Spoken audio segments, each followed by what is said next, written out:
पल न्यूज के news room से मैं हूं आपके साथ नदीम अकरम। बीते 5 राज्यों के चुनाव को जीतने के लिए भारतीय जनता पार्टी साम दाम दंड भेद हर चीज का इस्तेमाल कर लेना चाहती है और इस बार सामने से आकर के नहीं बल्कि अपने गुंडों को छोड़ करके वो बड़े बड़े स्टेटमेंट दिलवाते हुए दिखाई दे रहे हैं। जहां बाबरी मस्जिद 6 दिसंबर 1992 को शहीद कर दी गई, तो वहीं अब दोबारा 6 दिसंबर दोहराने की बात हिंदू महासभा के गुंडे कर रहे हैं और साफ तौर पर कह रहे हैं कि कृष्ण जी की मूर्ति को ज्ञान व्यापी मस्जिद में जाकर के रखेंगे। ये तस्वीरें और ये बातें बहुत कुछ बयां कर रही है, जिससे इनकी पूरी प्री प्लानिंग को समझा जा सकता है कि ये लोग देश में अब दंगे करा करके ही मानेंगे। इस स्टेटमेंट से ये बातें निकल करके साफ तौर पर सामने आ जाती है कि 6 दिसंबर बाबरी मस्जिद विध्वंस के दिन ये दोबारा बाबरी दोहराने तक की धमकी दे रही हैं और इसलिए ये तमाम चीजें हो रही हैं कि उत्तर प्रदेश में चुनाव है और उत्तर प्रदेश के चुनाव को जीतने के लिए अब ज्ञान व्यापी मस्जिद को शहीद करा करके ही ये लोग दम लेंगे, क्योंकि कार सेवकों के ऊपर फूल बरसाएंगे। सीएम योगी आदित्यनाथ ये पहले ही कह चुके हैं, तो जब प्रदेश के मुखिया ही इस शब्दों का इस्तेमाल करेंगे तो खुल करके उनके जो अनुयायी हैं वो मैदान में उतरेंगे और इस तरह की बातों को अंजाम दे रहे हैं। मैं तमाम चीजों को आपके सामने रखूंगा, पर उससे पहले एक अपील, अगर ये वीडियो आप YouTube पर देख रहे हैं तो YouTube पर हमारे चैनल को सब्सक्राइब करना ना भूलिए, बेल आइकॉन दबाइए ताकि नए वीडियो की अपडेट आप लोगों के साथ साझा की जा सके। और इसी के साथ साथ अगर ये वीडियो आप फेसबुक, इंस्टा, ट्विटर पर देख रहे हैं तो इंस्टा, ट्विटर पर हमें फॉलो कीजिए और फेसबुक के पेज को लाइक करना ना भूलिएगा। हिंदू महासभा ने एक बड़ा ऐलान कर दिया है कि वो 6 दिसंबर यानी कि जिस दिन बाबरी मस्जिद को शहीद किया गया 1992 में, उसी दिन ज्ञान व्यापी मस्जिद में जाकर के मूर्तियां रखेंगी। और इसके बाद से ट्विटर पर ट्रेंड चल रहा है, जहां 20,000 लोग जो हैं वो ट्वीट कर चुके हैं कि मस्जिद को किस तरीके से निशाना बीते 7 सालों में बनाया जा रहा है। ये किसी से छुपी हुई तस्वीरें नहीं हैं और लगातार कभी नमाज का विरोध तो कभी हम देखते हैं कि दाढ़ी टोपी देख करके शख्स को पकड़ा, कभी गौ हत्या का आरोप तो कभी जय श्री राम के नाम पर उन्हें लिंच किया जा रहा है। पर देश के मुखिया खामोश हैं और देश के मुखिया को अभी इन खबरों से नींद नहीं खुली है और लगातार इनके जो अनुयायी हैं वो इस तरीके की हरकतों को अंजाम दे रहे हैं और इन बातों से दोहरा रवैया देश के मुखिया श्री नरेंद्र मोदी जी के रूप में दिखता है, जहां वहां एक तरफ तो कहते हैं कि सबका साथ, सबका विकास और सबका विश्वास जीतना है।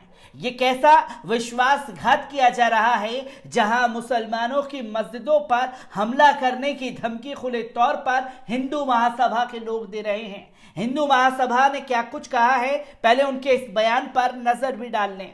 आपको बता दें कि अखिल भारत हिंदू महासभा ने घोषणा की है कि वे देवता के वास्तविक जन्म स्थान पर भगवान कृष्ण की एक मूर्ति स्थापित करेगी, जो दावा करते हैं कि यहाँ एक प्रमुख मंदिर के पास मस्जिद में है। इसके तहत महासभा ने शाही मस्जिद ईदगाह में लड्डू गोपाल का जल अभिषेक करने का ऐलान भी किया है। जानकारी के मुताबिक देश के विभिन्न हिस्सों से पवित्र नदियों का जल लेकर महासभा के पदाधिकारी मथुरा पहुंचेंगे। इस जल से आराध्य का अभिषेक किया जाएगा और उनका पूजन होगा। लड्डू गोपाल का विग्रह खुद महासभा ईदगाह में ले जाएगी और गौरतलब है कि स्थानीय अदालतें कटरा केशव देव मंदिर के करीब स्थित 17वीं शताब्दी की मस्जिद को हटाने की मांग करने वाली याचिकाओं की एक श्रृंखला भी सुनवाई कर रही है।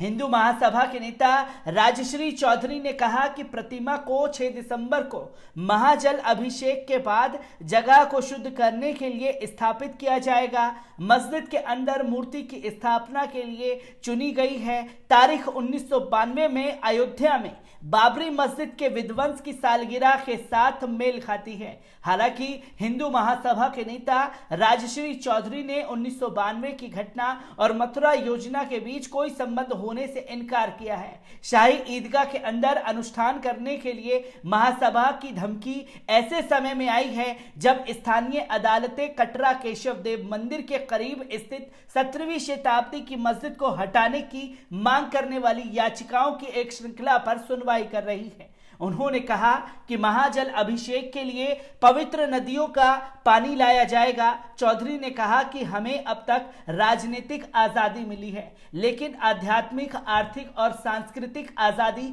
अभी हासिल नहीं हुई है। उन्होंने कहा कि महासभा का मकसद आजाद भारत, सनातन भारत को वापस लाना है। महासभा चाहती है कि आजाद भारत उभर कर आए। हमारा मस्जिद या किसी परिसर से कोई मतलब नहीं है। यह मस्जिद नहीं, ईदगाह है और इसका मतलब है कि पब्लिक मीटिंग प्लेस। तो फिर यह विवाद कैसे? यहां कोई भी कभी भी जा सकता है। ईदगाह में हम खुदाई करेंगे तो आज भी ठाकुर केशव देव मंदिर से जुड़ी मूर्तियां निकलेंगी। तो खुले तौर पर बाबरी दोहराने की हिंदू महासभा की तरफ से धमकी दे दी गई है और ये ऐलान किया गया है कि 6 दिसंबर को ही ये सारी चीजें वो मथुरा में करेंगे। और सबसे बड़ी चुनौती भी खड़ी हो जाती है खासतौर पर पुलिस प्रशासन के लिए कि वो किस तरीके से रोकने में कामयाब होगी, क्योंकि 6 दिसंबर का जिक्र तो अभी कुछ ही दिन पहले सीएम योगी आदित्यनाथ जी ने अपने मंचों से किया था और ये कहा था कि 6 दिसंबर को लोगों के ऊपर जो है गोलियां बरसाई गई थी पिछली मियां भाई की सरकारों द्वारा। और अब अगर ऐसा कुछ होता है तो कार सेवकों के ऊपर फूल बरसाए जाएंगे, गोली नहीं। साफ शब्दों में देखा जा सकता है कि उत्तर प्रदेश चुनाव को जीतने के लिए भारतीय जनता पार्टी किसी भी हद तक जाने के लिए तैयार है, तो वहीं बाबरी दोहराने की धमकी जो है इनके आला कमान नेताओं द्वारा दी जा रही है। और साथ ही साथ एक ट्वीट भी बड़ी तेजी से अलका लांबा का वायरल हो रहा है, जिसमें खुल करके अलका लांबा ने लिखा है, सच्चे हिंदू, सच्ची भारतीय वर्सेस हिंदुत्व। यानी कि एक जो सच्चा हिंदू है उसका मुकाबला किन लोगों से है, इसे गौर करने की जरूरत है। एक हिंदुत्व, दो कि बीजेपी आरएसएस द्वारा बजरंग दल, हिंदू महासभा और भागवत और मोदी से है। सच्चे हिंदू जो हैं वो इन नीतियों के खिलाफ चलने वाले नहीं हैं। और जब लगातार हिंदुत्व की परिभाषा को लोग सार्वजनिक कर रहे हैं तो कैसे हिंदू संगठन से जुड़े हुए लोग उनके घरों को आग के हवाले कर देते हैं। जीता जागता उदाहरण हमने सलमान खुर्शीद के रूप में देखा, तो वहीं अब दोबारा हिंदू महासभा जो है 6 दिसंबर के दिन बड़े स्तर पर दंगे कराने की योजना बना रहा है। मैं ऐसे ही खबरों से आपको रूबरू कराता रहूंगा। दीजिए इजाजत, शुक्रिया।